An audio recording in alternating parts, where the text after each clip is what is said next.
Hi, if you need to change the music in your game at runtime, there's nothing to worry about because it's a really easy process. First, you need something that triggers this action, and in this example I have a button that on click runs this change clip function, which is here.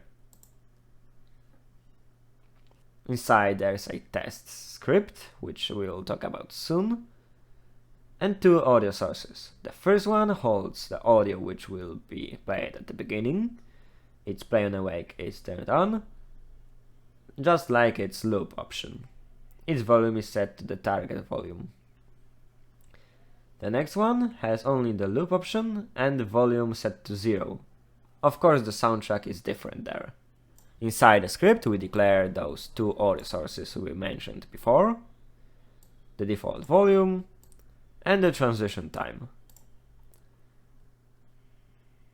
Now as the event that triggers the change happens, we want to run this function. Here we assume that our audio source 1 is now playing and the target audio source is audio source 2. If you are wrong, we just swap them. The last thing we do here is starting a coroutine.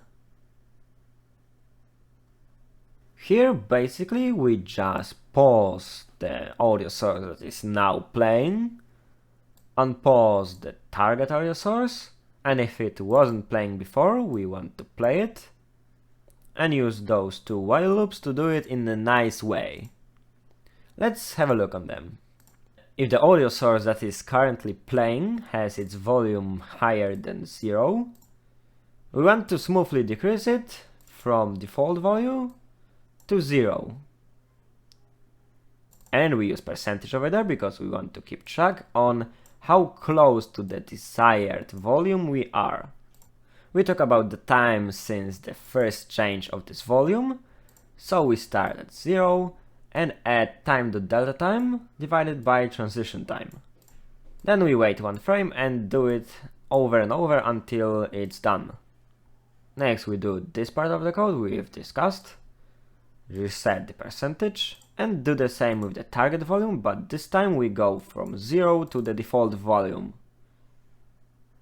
Let's hear how does it sound, and while the game is running you can see that the volume changes here smoothly.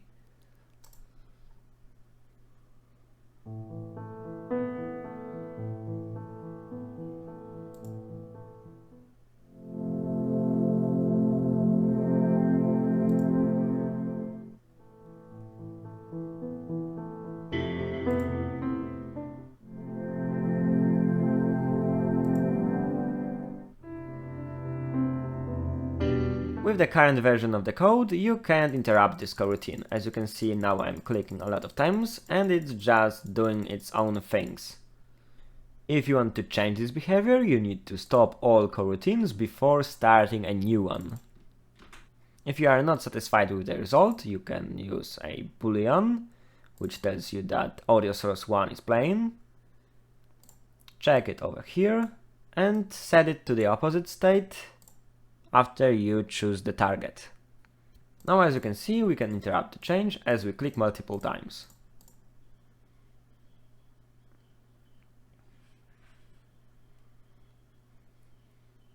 And that's it. Have fun working on your projects and see you soon.